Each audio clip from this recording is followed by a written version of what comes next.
Boa noite, igreja linda e abençoada, sejam todos bem-vindos ao seu lugar.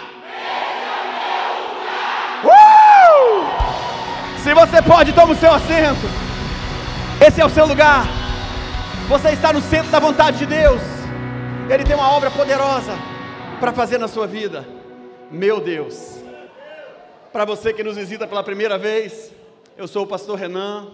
É uma honra e uma grande alegria, tanto eu quanto a minha casa, podermos servir a Cristo nesse ambiente tão maravilhoso e estarmos cercados de pessoas que nos impulsionam, pessoas que estimulam a nossa fé, que nos motivam, pessoas que são extremamente importantes para nós. E é por isso que nós estamos aqui, com o nosso coração cheio de alegria, cumprindo o nosso propósito em Deus. Amém? Hoje nós vamos ministrar uma palavra poderosa. Como sempre, eu vou aguardar a mídia jogar ali, eu não sei se já mandaram para vocês o banner. Meu Deus do céu! Christianict Elfipida. Você não está num culto na Grécia. Christianict Elfipidia. Esperança cristã. Mas por que, pastor, que o senhor trouxe esta palavra no original? Eu já falei com vocês que lá em casa tem algumas Bíblias. Temos ela em hebraico, temos ela em grego, temos o dicionário da língua portuguesa, temos o dicionário do grego koiné, que de vez em quando a gente, enquanto estamos ali em oração, estamos buscando de Deus a direção e alguma coisa não está batendo muito bem, a gente dá uma analisada no original para poder trazer entendimento. Não sou nenhum exegeta, mas eu gosto de observar algumas exegeses gramatical.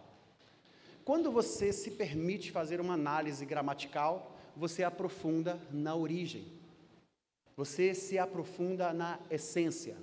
E entenda uma coisa, não tem problema nenhum em você ter a Bíblia em suas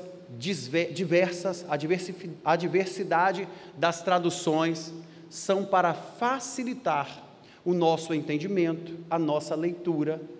Ela facilita a compreensão enquanto nós estamos lendo a Bíblia. Nós temos a Bíblia na linguagem de hoje, nós temos a Bíblia na versão fácil de ler. O que é interessante é que quanto mais simples se torna a tradução da Bíblia na sua linguagem, mais extenso se torna um versículo. Porque quando você pega a origem, você pega ali o original e você lê um texto, às vezes ele é curtinho. Aí, para facilitar o entendimento, você tem que explicar nos mínimos detalhes. Aí você acaba tendo um textão para trazer esse significado. Mas por que Christianict Elfipida? O texto de 1 Coríntios, capítulo 15, versículo 19, vai ser a base para nós começarmos a falar sobre isso. Se a nossa esperança em Cristo se limita apenas a esta vida, somos os mais, em algumas traduções, deixa eu ver como é que está ali, aqui está ótimo, porque em algumas traduções fala assim, somos os mais miseráveis, em algumas traduções vai dizer assim, somos os mais infelizes. Aqui está a tradução do original, somos, volta por favor. Se somente para essa vida que temos esperança em Cristo, somos de todos os homens mais dignos de compaixão. Somos aqueles que carecem, que necessitam de mais graça e misericórdia. Logo, na tradução, quando fala que estamos em estado de miséria, é porque sem a graça de Deus, é o que nos resta, é o que vai sobrar para nós. O termo esperança, e aí é importante nós aprofundarmos, em grego é elfis. Designa a atitude de quem tem a esperança do verbo esperançar, que é diferente do verbo esperar. Quando vamos para o latim, que é esper ou esperare, nós temos a origem do verbo esperar, que é sentar, aguardar, vai acontecer, eu espero que dê certo, eu espero que funcione, eu espero que isso, eu espero que aquilo. E elfis, ou quando nós pegamos aqui, avançando para a gente trabalhar um pouco mais, que é eupsem, ou eupsido, que traz a conotação da palavra esperança, do verbo esperançar. Ele diz que nós temos uma ação que nos movimenta naquilo que nós acreditamos. Nós não ficamos apenas aguardando, nós não ficamos apenas na expectativa de que vai dar certo, nós cremos que vai dar certo e nos movimentamos nessa direção. E aí quando nós olhamos isso dentro de uma realidade, e eu não vou ficar me aventurando aqui, porque entenda uma coisa, eu não falo em grego, uma coisa é você transliterar, uma coisa é você escrever a palavra, pegar do original, fazer uma transliteração. Quando você faz seminário teológico, você estuda 6 meses de grego, 6 meses de hebraico, 6 meses de português, 6 meses de inglês, se você está fazendo um bacharelado que tem essa finalidade de te dar uma formação. Você vai estudar, você começa estudando a sua língua portuguesa, para depois você começar. É por isso que nós falamos sobre a importância de você dedicar um tempo. Porque o que adianta você imaginar que é possível você falar grego ou falar hebraico, se na hora em que você vai pronunciar a palavra no seu idioma para a igreja onde você vai pregar, você não tem um português pelo menos lapidado. Dá uma refinadinha para você fazer as conjunções verbais adequadas, para você pronunciar as palavras nos tempos certos, para você poder proporcionar um entendimento com maior clareza. Então, quando nós fazemos o seminário, nós passamos, e é muito raso. Você pode ter certeza que se um professor de grego ouve o que eu falei aqui, ele fala, que vergonha. Mas quando ele observar a essência do que eu estou falando, ele fala, ele está certo. Pensa no sujeito que sabe escrever e entende o inglês, mas que não é eloquente, que não tem a sua eloquência verbal, ele não é prático no inglês. É mais ou menos assim. Você sabe o que significa? Às vezes você coloca uma palavra na frente da outra e você acha que é desse jeito, você vai traduzir do inglês para o português, você pega da mesma forma e coloca e às vezes é invertido. Mas o que é importante nós olharmos é que aqui, dentro desse texto, no grego, e aí nós vamos nos apoiar nisso, o que é mais importante? A coisa mais importante que nós podemos ter na nossa vida, eu escrevi isso aqui, a coisa mais importante que podemos ter na nossa vida, quando nos faltar tudo que julgamos importante, é a fé capaz de produzir essa esperança. O que é mais importante para nós, quando nos faltar tudo aquilo que nós julgamos que é importante? O que é mais importante para nós não é ficarmos apoiados nas coisas que são tangíveis, que são materiais e que são passageiras, mas é termos uma fé capaz de gerar em nós esse tipo de esperança cristã, da palavra grega elfis. É essa esperança que nós precisamos ter. O que muda? Quando nós vamos falar de esperança, nós podemos dar uma olhada para a esperança do alquimista. Qual é a esperança do alquimista? A tal famosa pedra filosofal, que tem o poder de tocar nos metais e transformar em ouro. Eles tinham 2 objetivos. Um era ter posse dessa pedra filosofal, para poder, tem um conceito filosófico, químico. A esperança deles era construir, dentro dessa alquimia, um elixir que pudesse dar longevidade, ou quem sabe, vida eterna. Então a esperança do alquimista, para nós que somos cristãos, nós encontramos essa verdade onde? Em Cristo. Por quê? Porque Ele é a pedra filosofal, e Ele sim, Ele tem o poder de fazer uma transmutação do metal mais vil em algo mais precioso. Ele tem o poder de pegar o que é pobre, transformando em riqueza, do que está doente e trazer para Ele o que é cura, do que é improvável e transformá-lo num vencedor. Ele é poderoso para pegar a sua tristeza, a sua angústia e fazer uma transmutação para que você tenha alegria, tenha gozo, tenha paz. Ele é aquele que, enquanto os alquimistas estão procurando uma forma de ter longevidade, nele nós sabemos que aquele que crer nele, ainda que morra, viverá. Nós temos uma eternidade. Então, quando nós começamos a olhar, e eu estou falando isso para você, porque a ideia do alquimista, ela começa e vai até o período, né, renascentista, e acreditava-se sobre isso. E como nós estamos pegando essa base lá do grego, para poder trazermos essa essência, porque quando essa palavra é ensinada, quando essa palavra é pregada, quando o evangelho começa a ser propagado, ele atravessa culturas, ele chega para nós nos dias de hoje. E quando não temos conhecimento do contexto histórico, nós achamos que é só mais uma parola, que é só mais uma palavrinha, que é só mais um conto de história. E não é. Não é. Essa palavra, ela é poderosa. A nossa expectativa, ela precisa estar em Cristo, porque nele o mais vil metal se torna mais refinado do que o puro ouro. Em contrapartida, sem Cristo, o mais puro ouro é como se fosse um pó de esterco, porque o seu brilho é incapaz de reluzir diante do resplendor da glória do nosso Deus. Isso é para que você possa ter um entendimento, para que eu possa ter um entendimento acerca de onde está o nosso foco. Qual é o tipo de esperança que nós temos desenvolvido? Qual é o tipo de fé que nós temos aplicado no nosso dia a dia? O que tem nos movido? O que tem paralisado você? O que será que faz com que algumas pessoas, elas não consigam permanecer até o fim? Queridos, escuta, longe daqui não, nos nossos dias, perto de nós temos pessoas que começaram uma caminhada, uma jornada e não conseguiram concluir, abandonaram a fé. Talvez você nesse momento, talvez você nesse dia, está fadigado na sua alma, está com aflição no seu coração, está com a sua fé abalada, e a sua esperança, que deveria estar conectada no propósito de Cristo, está fazendo você ficar sentado esperando as coisas acontecerem. A maioria das pessoas, elas estão aguardando as coisas acontecerem sem fazer a parte delas.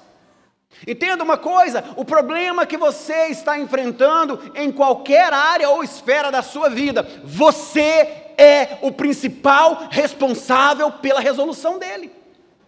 É você o principal responsável. Ah, se o meu marido não fizer isso, não vai dar certo. Faça a sua parte. A parte do seu marido compete a ele. Ah, porque o meu filho é isso, faça a sua parte como pai, como mãe. E o seu filho vai fazer a parte dele. E se ele não fizer nada, continue fazendo a sua parte. Temos pessoas que nos dias de hoje, queridos, entendam, o nome de Jesus é poderoso, é poderoso. Eu vivo todos os dias a existência de um milagre. Eu vejo todos os dias os milagres de Deus acontecendo na minha vida. Só que às vezes nós nos relacionamos com coisas que são práticas e atribuímos aquilo à essência do milagre quando não tem nada a ver com milagre. Às vezes estamos esperando por um milagre em coisas que está na nossa responsabilidade fazer. Tudo que Deus inicia, Ele faz isso com propósito. E você precisa entender isso. Aí você vai na igreja, eu vou na igreja, ouve a mensagem, ouve o sermão, tem entendimento, analisa, pensa, se conecta com aquilo, mas não toma uma decisão. E fica aí na expectativa, não, porque quando Jesus vier, Ele vai me salvar. Jesus já veio para te salvar, agora Ele está vindo para buscar os salvos.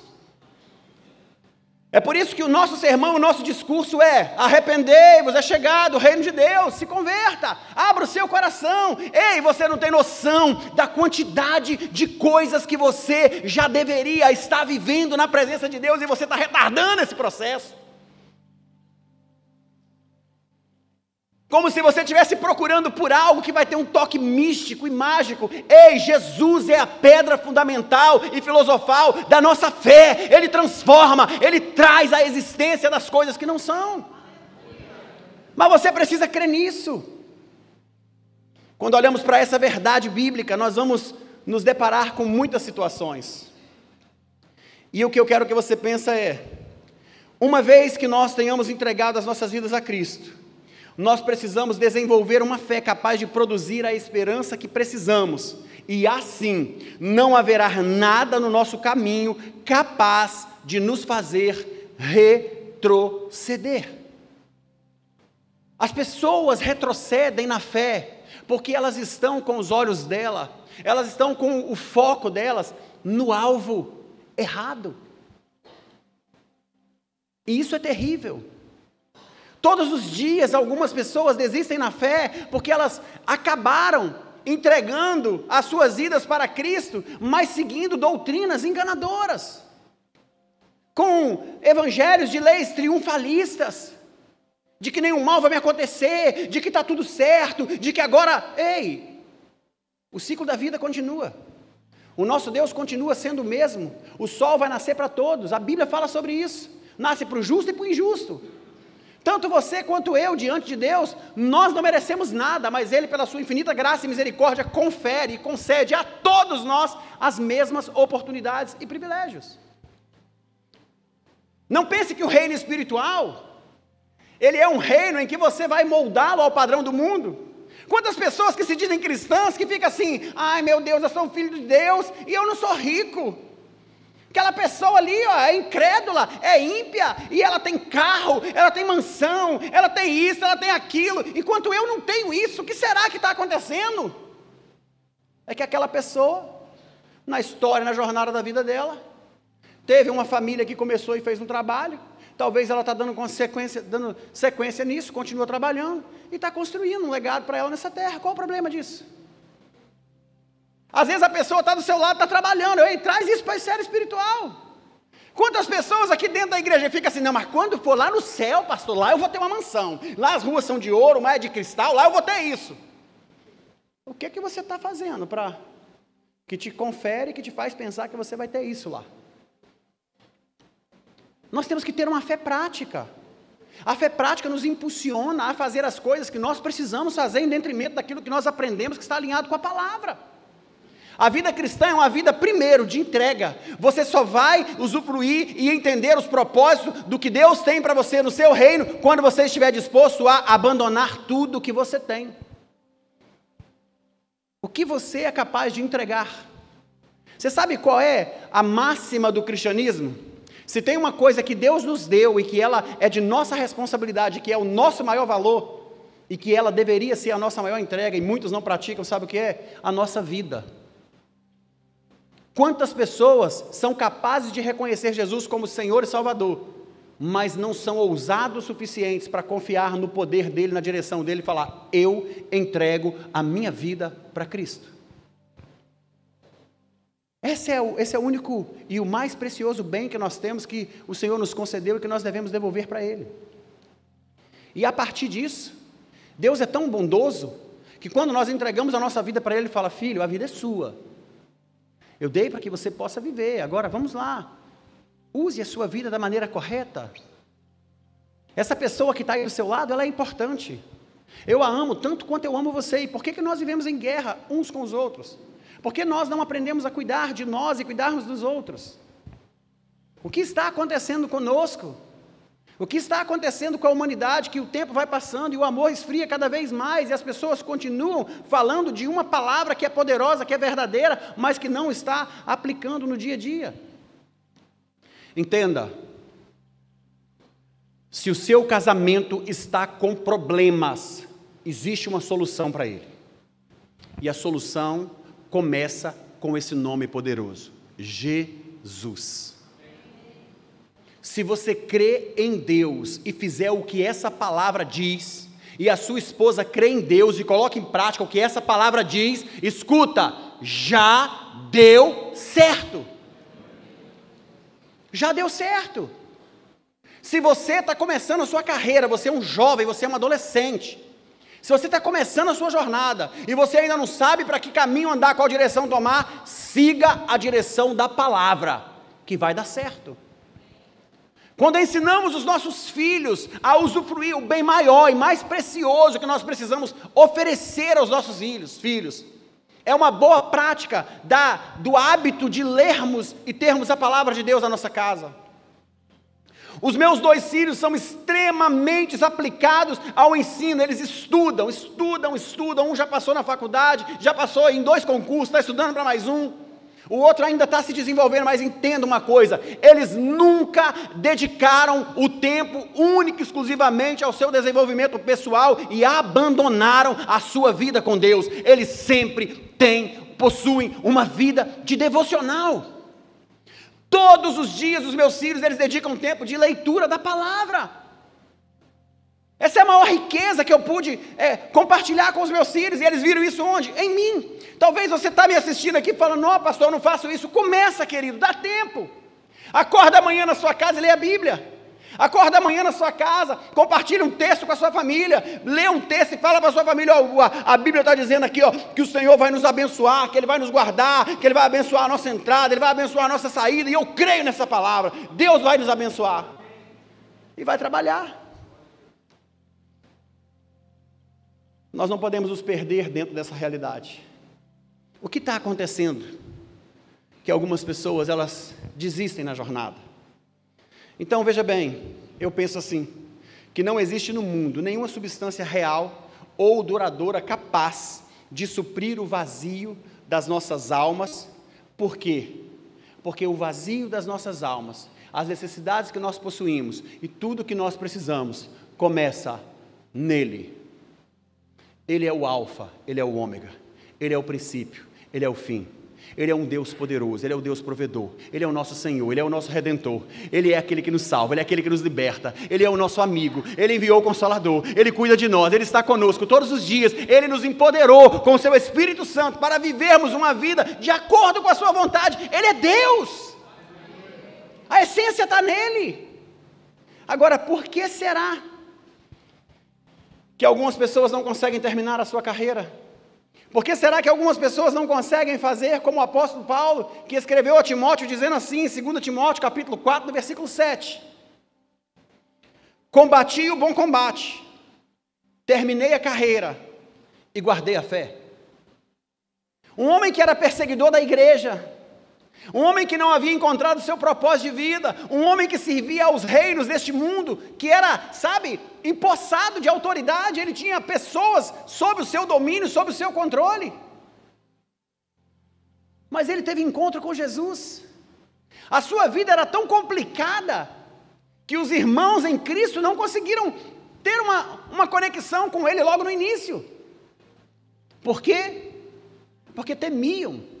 Porque não achavam que aquele homem, ele havia se convertido.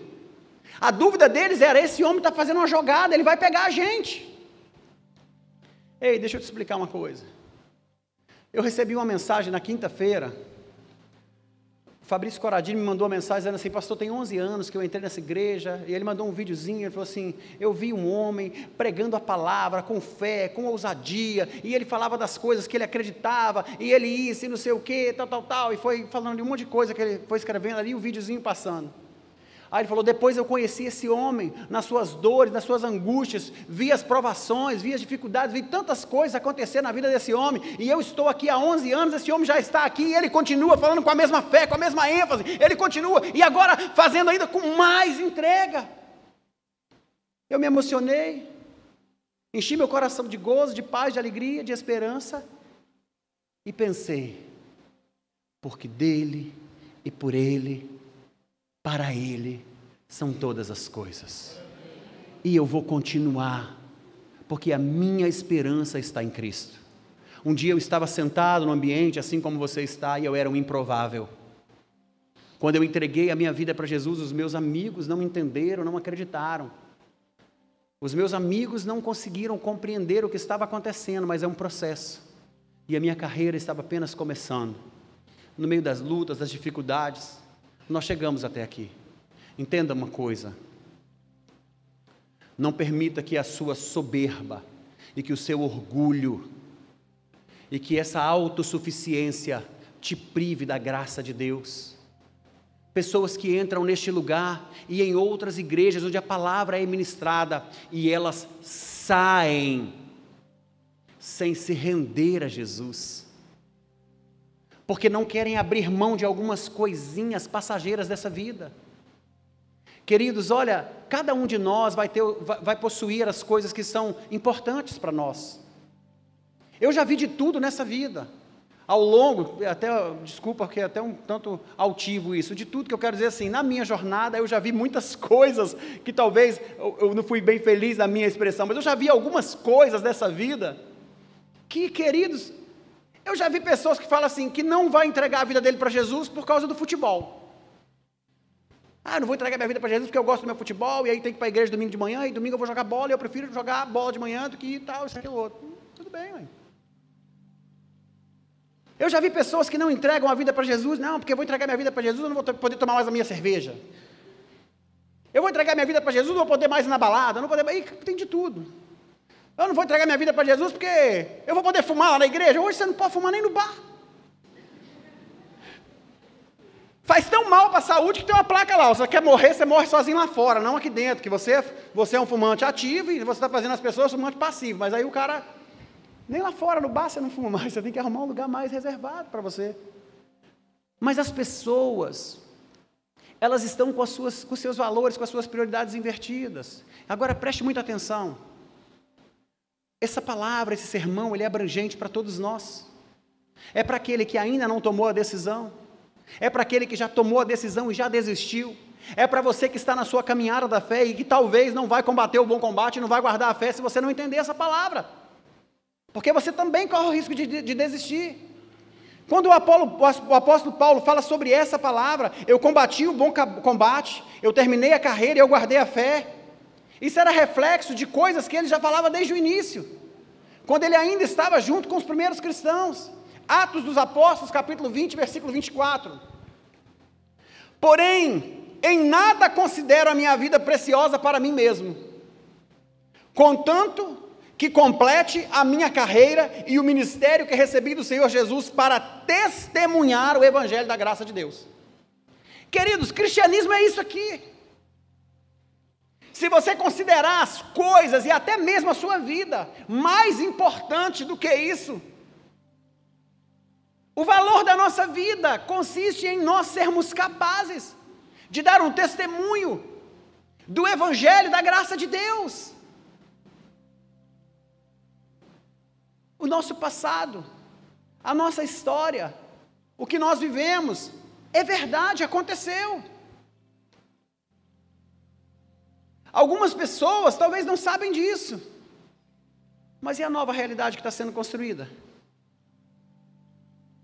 Ela tem que sobrepor ao passado.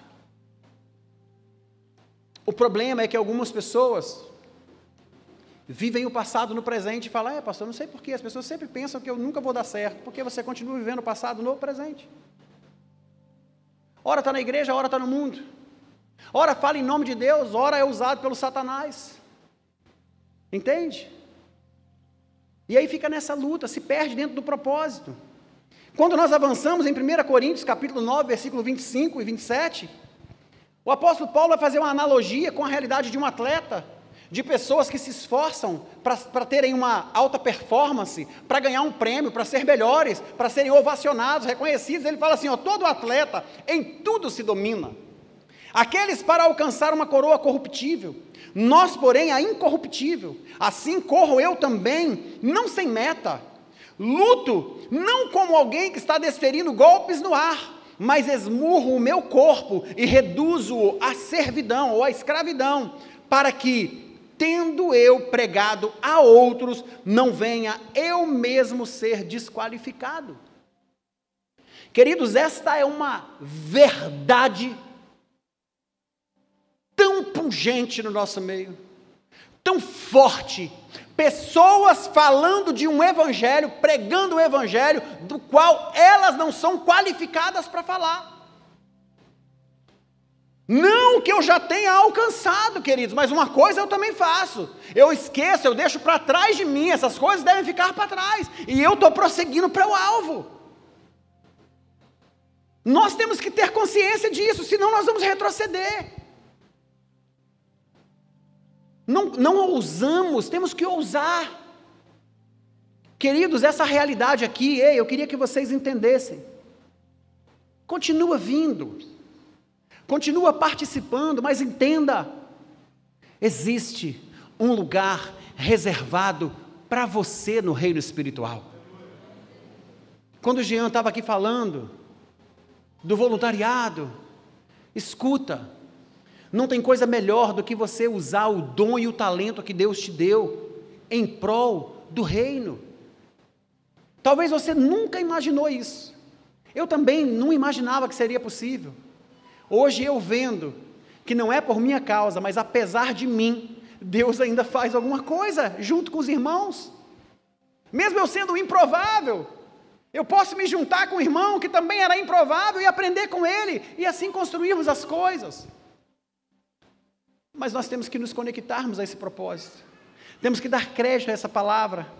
E aí, amados, quando avançamos, o escritor aos Hebreus, ele vai dizer assim, olha, portanto nós também que estamos, Hebreus 12, 1 e 2, portanto nós também que estamos rodeados por uma tão grande nuvem de testemunha, deixemos todo o embaraço do pecado que tão de perto nos rodeia e corramos com perseverança a carreira que nos está proposta, olhando firmemente para Jesus, que é autor e consumador da nossa fé.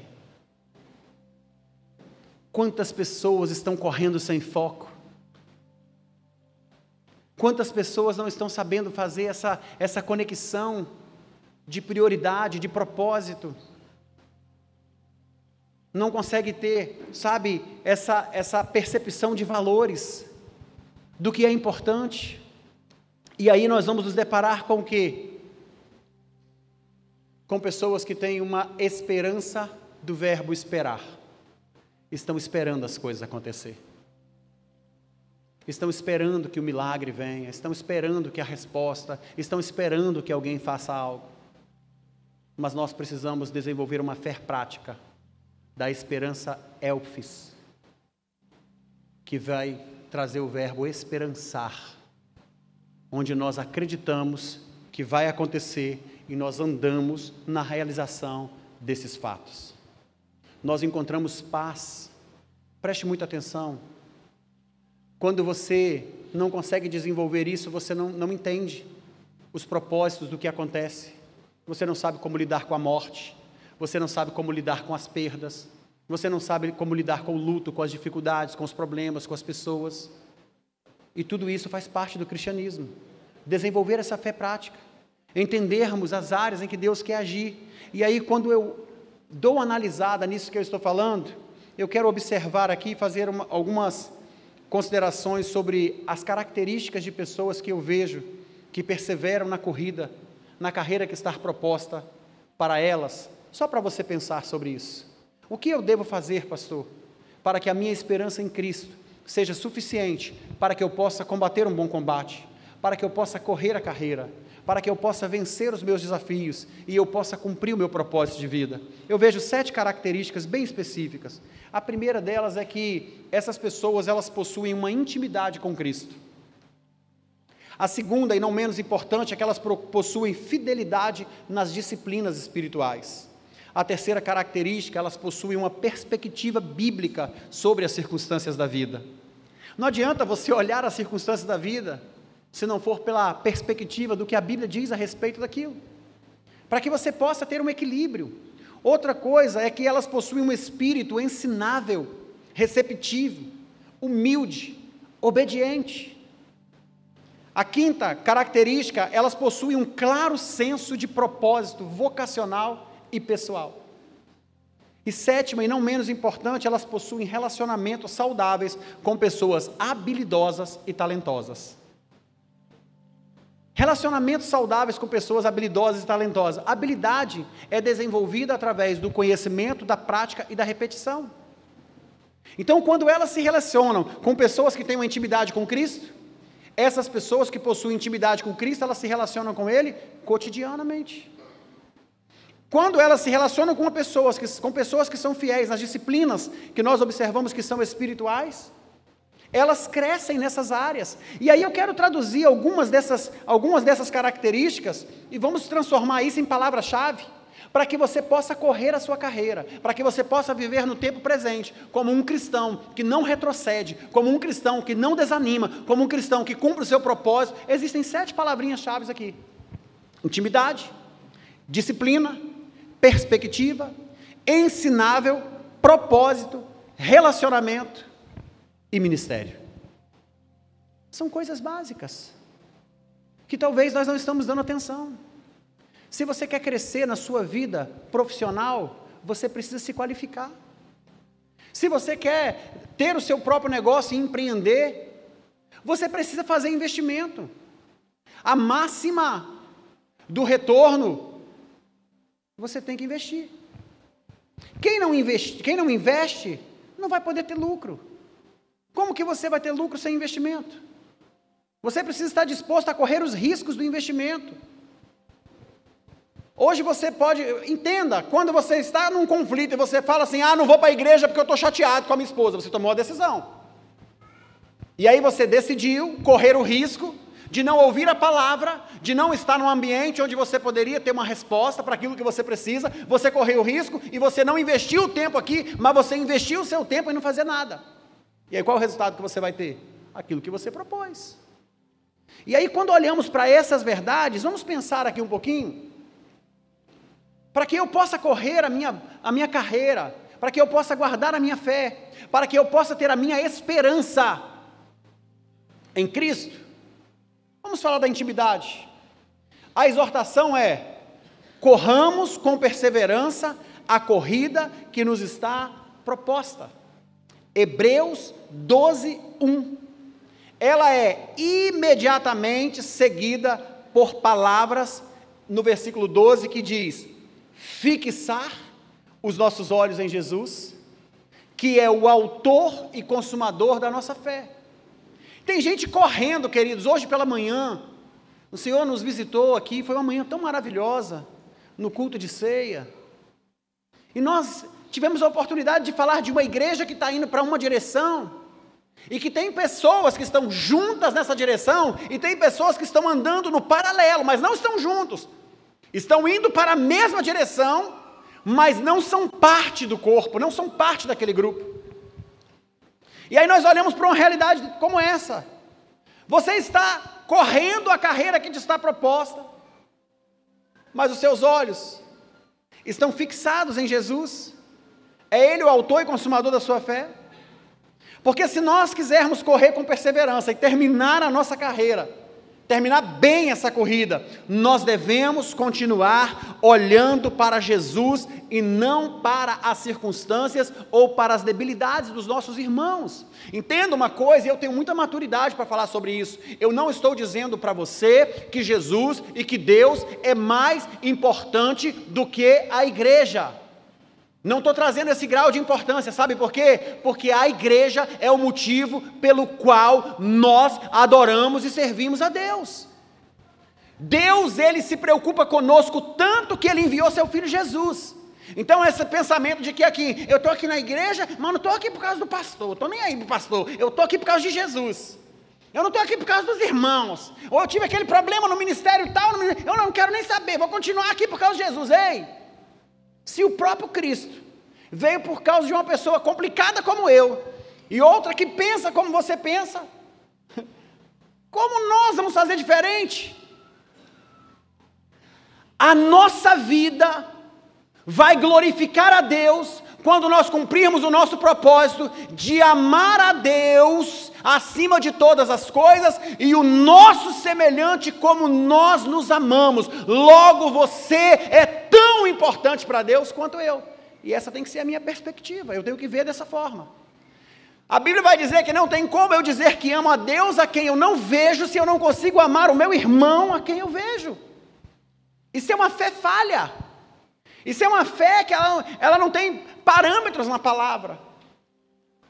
Então nós olhamos para isso, e nós vamos observar as palavras fortes de Jesus em Lucas capítulo 14, versículo 26.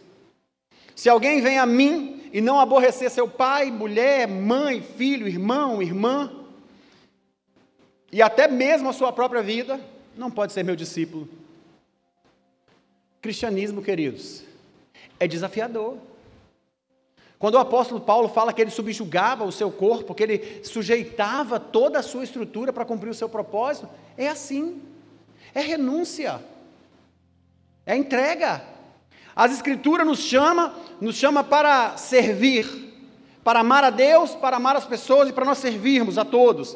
Mas o nosso Senhor Jesus nos diz que Ele deve ser preeminente em nossas afeições. Você é importante.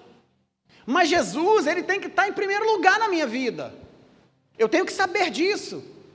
Aí, ora, nós colocamos as coisas ou pessoas em primeiro lugar. A primazia está invertida. Não vou para a igreja hoje, por quê? Porque eu comprei um carro, pastor, eu sempre quis ter um carro, aí não tinha um carro, agora Deus me abençoou, e agora eu tenho um carro. E aí eu vou viajar nesse domingo de manhã, porque agora eu tenho um carro. Agora eu só vou viajar, só vou ficar dentro do carro. Tem gente, queridos, o sujeito estava desempregado, ele está aqui, todo moribundo. Ah, meu Deus, milagre, emprego, abre a porta, o senhor é fiel, o senhor pode, o senhor não sei o quê. Não bota um currículo. E aí quando você pega o currículo, o negócio é uma tragédia, que se uma folha em branco, às vezes seria melhor. Isso quando o currículo não tem 4 páginas.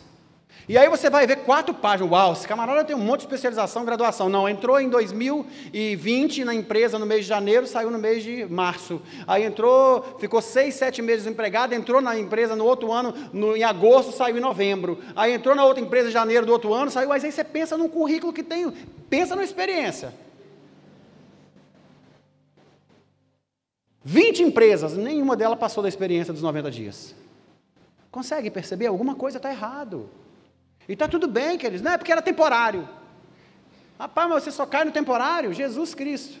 Tinha mais alguém lá fazendo com você o período temporário? Tinha. E essa pessoa ficou, deu sorte, ficou, eu não dei sorte não.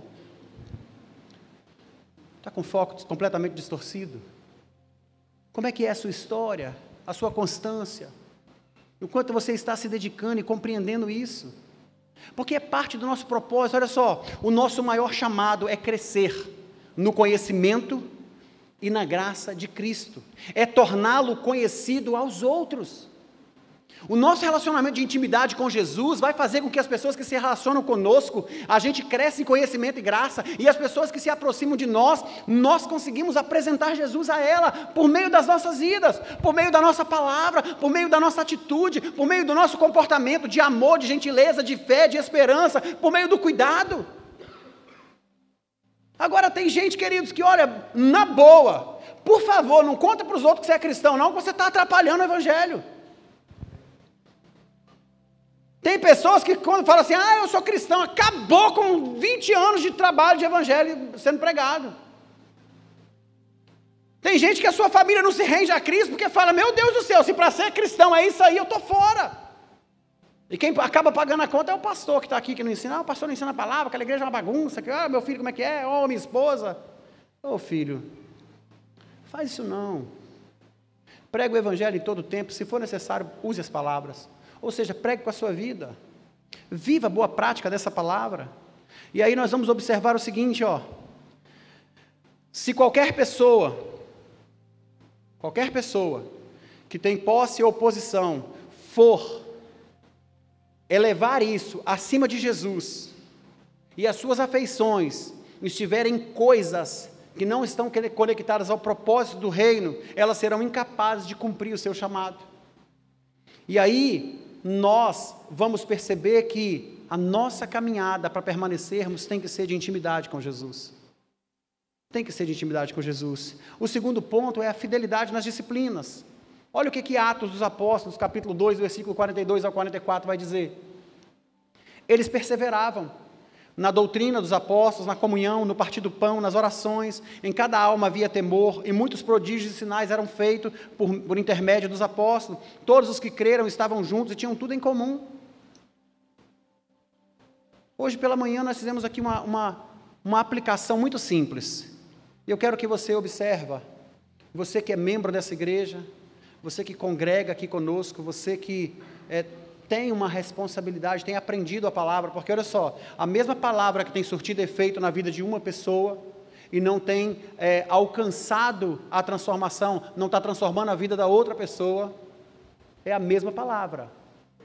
Agora é como cada um de nós acolhe essa palavra no seu coração, é como cada um de nós aplica. Você vai pegar o mesmo arroz, a mesma panela, a mesma quantidade de água, a mesma quantidade de óleo, a mesma quantidade de sal, e você vai pedir para 2 pessoas preparar. Uma vai preparar de um jeito, a outra vai preparar de outro jeito. Ou às vezes vão preparar do mesmo jeito e para um vai dar certo e para o outro vai dar errado. E tem aquele que nem vai tentar fazer o arroz. Mas está aí, é disponível. E quando nós observamos isso, eu só pedi para eles pensarem sobre o seguinte: nós estamos já no mês de setembro.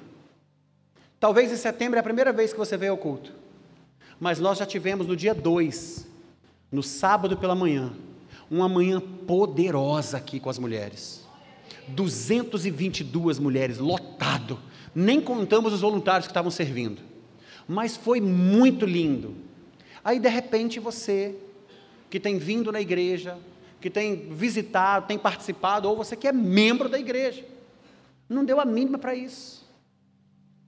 Nós tivemos um culto de ceia hoje de manhã, estamos em setembro, dia 1º não tivemos evento, aí no dia 2 tivemos o culto de mulheres, no dia 3 já tivemos um culto pela manhã, já estamos tendo culto pela noite, faz uma média, teve 3 eventos da igreja, você participou de quantos até agora? 1?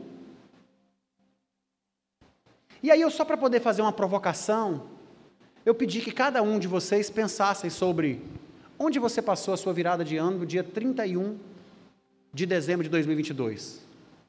Você sabia que nós tivemos 12 dias de cultos aqui na igreja, do dia 1º ao dia 12? Você participou dos 12 dias? Ou você participou só nos 2 domingos que teve no meio dos 12 dias? Dos 20 eventos que nós tivemos, 22 eventos que nós tivemos no mês de janeiro, oficiais da igreja, você participou de quantos? Nesse mês de setembro você vai participar de quantos cultos? É só você fazer uma análise para você ver o seu nível de envolvimento com a obra. Você não foi chamado para ser só um espectador, a multidão que seguia a Cristo, eles queriam só se apropriar das maravilhas e dos sinais. Ei, Jesus, Ele quer se entregar, Ele quer ser Senhor da sua vida, para que você tenha Ele fazendo parte da sua vida, para que você esteja nele, para que você não precise de vir aqui buscar uma migalha ou uma fração, mas para que você possa andar com esse Deus poderoso, e ser responsável pela realização desses milagres. É isso que vai fazer toda a diferença, e aí a fidelidade nas disciplinas estão claras aqui. Eles perseveravam na doutrina, na comunhão, eles estudavam a palavra, eles estavam juntos. Isso ajuda você a se manter firme.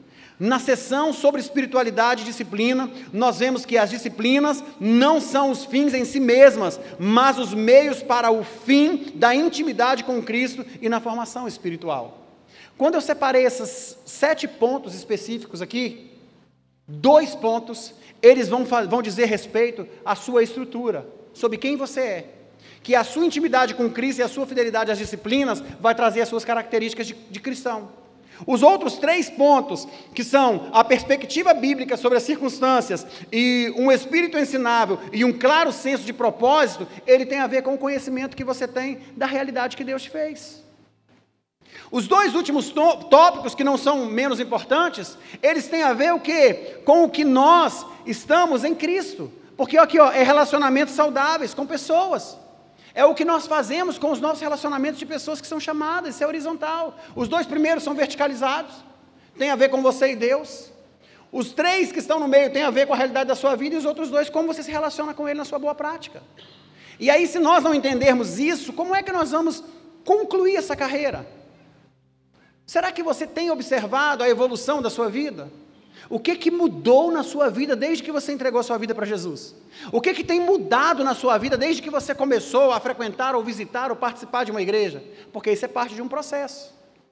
Queridos, o que eu acho lindo no cristianismo é que Jesus estava ali pregando para a multidão. E de tempos em tempos, pessoas que eram apenas espectadores, começaram a se tornar o quê? Responsáveis por tudo que ia acontecer, é assim que nós somos alcançados. Para imaginar, os discípulos ouviram tanto Jesus pregar, e eles não entendiam que chegaria o momento deles, mas Jesus começou a dar a eles a boa prática. Vocês vão juntar de 2 em 2 agora, e agora vocês vão na cidade e vocês vão pregar o evangelho. E aí eles voltam, e aí Jesus faz umas perguntinhas básicas. Quem dizem os homens que eu sou? Imagina você aqui, na sociedade, quando você se relaciona com as pessoas. As pessoas dizem para você que Jesus é o quê? Pastor, eu nunca perguntei isso. Então você não está vivendo o evangelho. Porque quando nós vivemos o evangelho, quando nós pregamos o evangelho com a nossa vida, as pessoas que estão em torno de nós, em algum momento vão falar sobre um assunto chamado igreja, cristianismo, sobre salvação, elas vão falar, gente. Todos os dias na minha vida cotidiana, nos relacionamentos que eu tenho com pessoas que são fora da igreja, elas sabem que eu sou um cristão, mas não é porque eu sou cristão, sou pastor, não. Eu sou um cristão. O título é o que menos importa, nós temos que ser servos. E aí, quem dizem as pessoas que é Jesus para você? Se as pessoas não estão dizendo nada, é porque você não está falando de Jesus com testemunho de vida. E vocês? Qual é a realidade de fé que você tem acerca de Jesus? Porque isso vai implicar, isso vai trazer as respostas para aquilo que nós precisamos para seguir a nossa carreira. Sem uma infusão... isso aqui é muito bacana. Quero compartilhar isso aqui para vocês. Então vamos lá. Na sessão sobre espiritualidade e disciplina, vamos ver que disciplinas não são os fins em si mesmas, mas os meios para o fim da intimidade com Cristo e da formação espiritual. O problema é que qualquer coisa, quando deixada sozinha, tende a declinar. E aí, Tiago Rosa, você vai entender muito bem, claro, o que eu vou falar aqui. Aí você começa a encontrar aí os engenheiros, os físicos, né?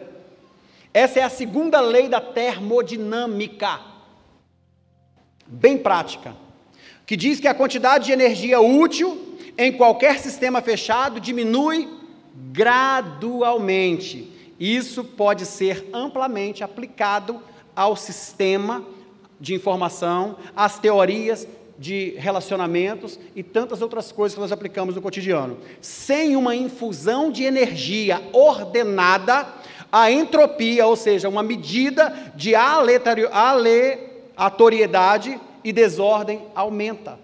E aí o que nós percebemos é que no caso de objetos e relacionamentos é necessário uma infusão de intencionalidade e esforço direcionados para sustentar a ordem e o crescimento.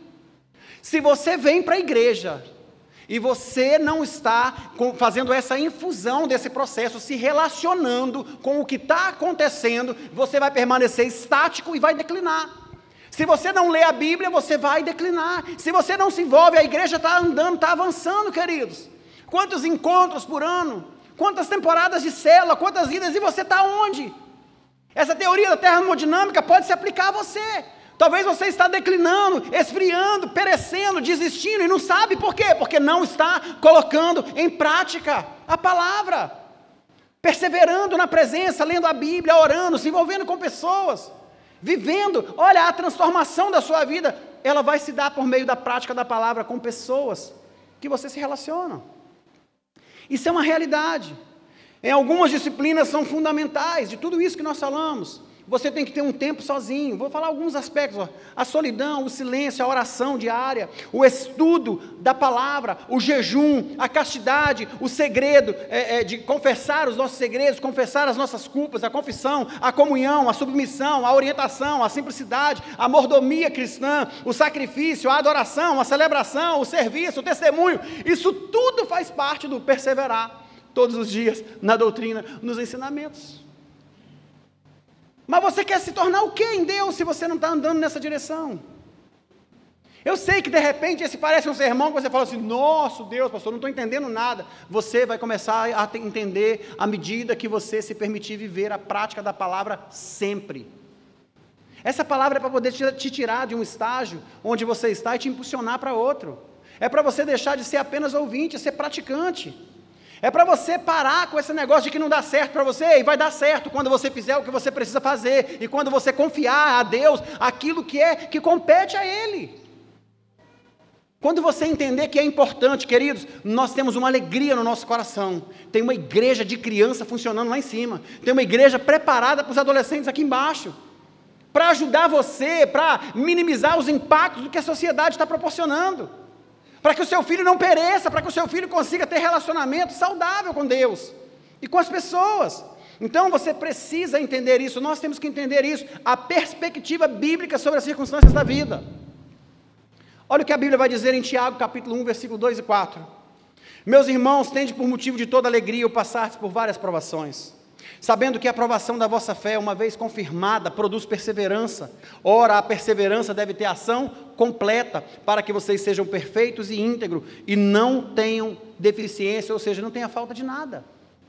Aí quando você não consegue observar sobre uma ótica bíblica, aí queridos, vocês acreditam que eu tive uma situação que eu passei na minha vida, que um irmão imaturo, que não lê a Bíblia, que não tem um pingo de noção do que é a palavra, chegou para mim e falou assim, pastor, já era pastor, o irmão era dessa igreja, espero que Deus tenha transformado a vida dele, que ele tenha aprendido as coisas.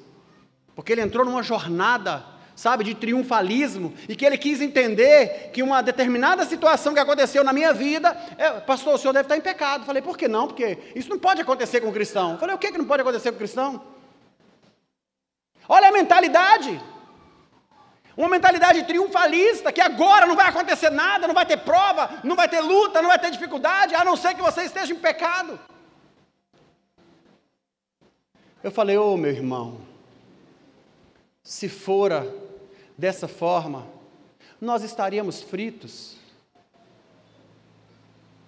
Porque se você parar para observar, a minha natureza humana e as minhas debilidades, elas são tendenciosas ao pecado, assim como a sua. Eu não sou pecador. Aí eu já nem tive mais argumento. Aí eu falei, filho, você precisa ler a Bíblia. Se dissermos que não temos pecado, nós somos o quê?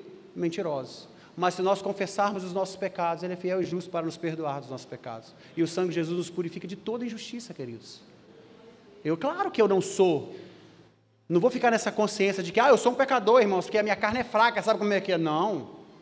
O espírito tem que estar preparado. Mas nós podemos cometer os erros, e aí vem com essa mentalidade de que tinha acontecido uma coisa. Está aqui a Bíblia, meus irmãos, vocês precisam ter motivo de alegria se vocês passarem por provação. Você encosta seu carro, alguém vem e bate no seu carro, tum! Aí vem o irmão e fala, você está em pecado? Porque bateram no seu carro. Você está no seu dia a dia, com o carro, alguém vem, bota uma arma, toma seu carro, leva embora, e aí a pessoa tenta atirar em você, abala a máscara, tum, o cara não mata você e vai embora, e a pessoa fala, você está em pecado, roubaram seu carro, mas não vê o livramento de Deus com a sua vida. Aí daqui a pouco ele recupera o seu carro. Tem circunstâncias da vida, queridos, que elas estão ali para que nós possamos desenvolver. E entenda uma coisa, não era para ser assim. E as pessoas usam umas frases porque pensam que Deus é como nós. Não vem pelo amor, vai vir pela dor. Tem gente orando para que Deus vai tratar com fulano, vai botar ali uma enfermidade, vai botar um isso, vai botar um aquilo outro, para que é isso, queridos?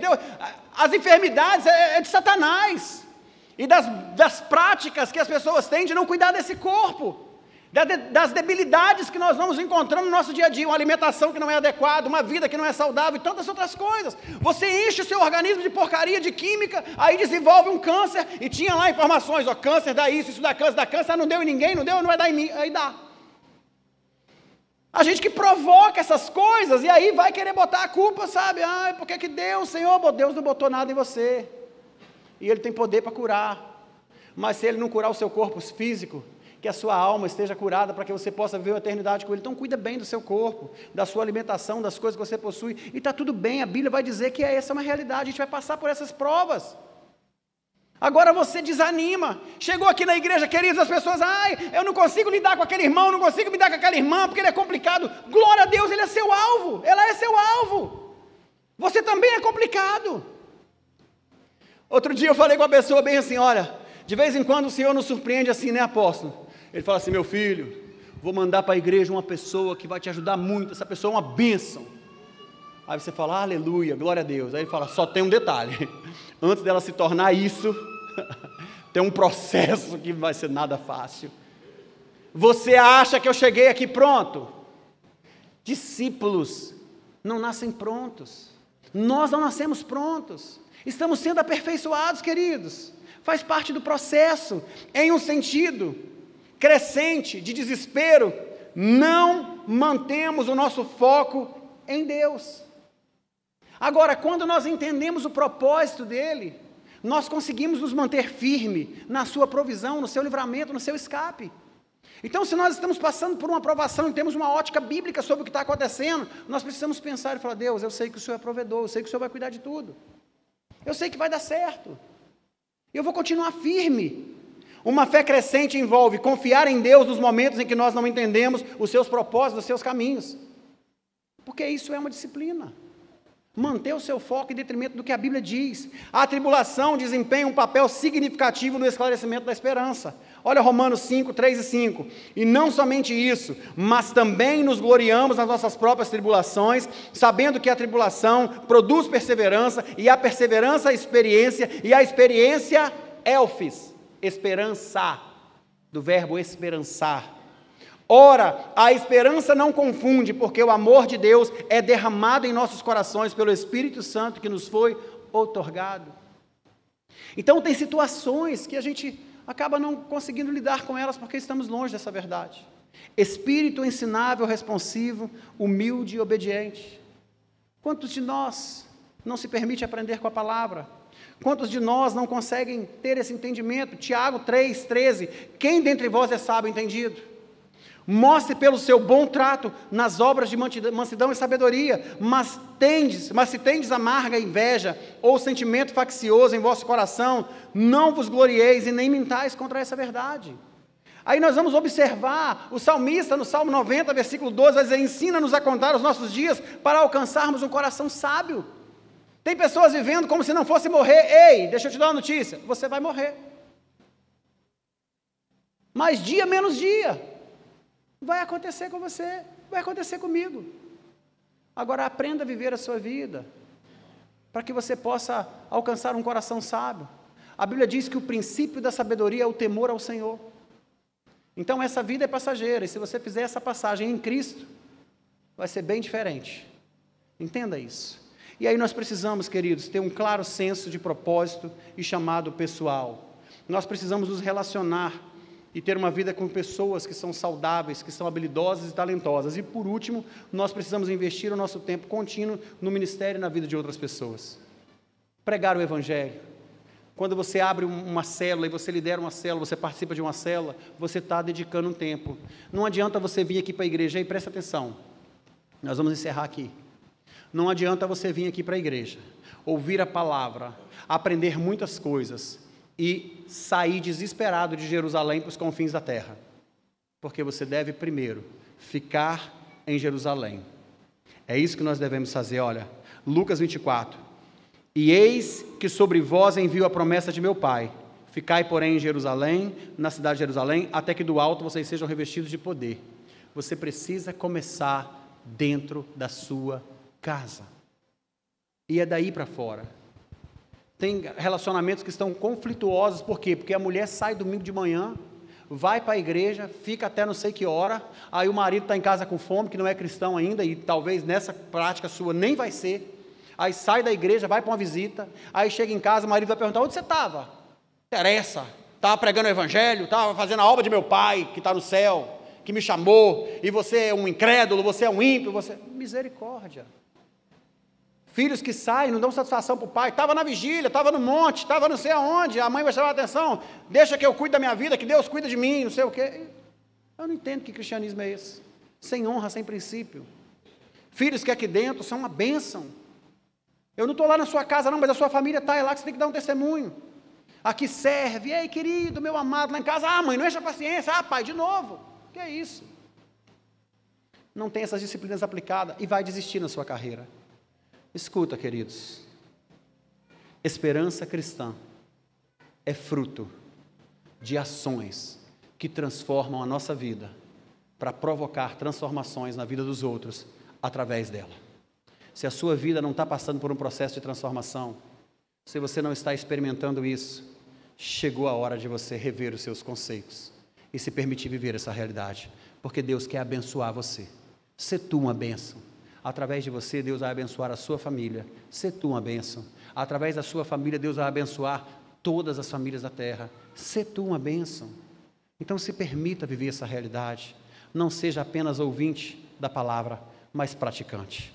Quero agradecer pela sua atenção, quero convidar você a se colocar de pé.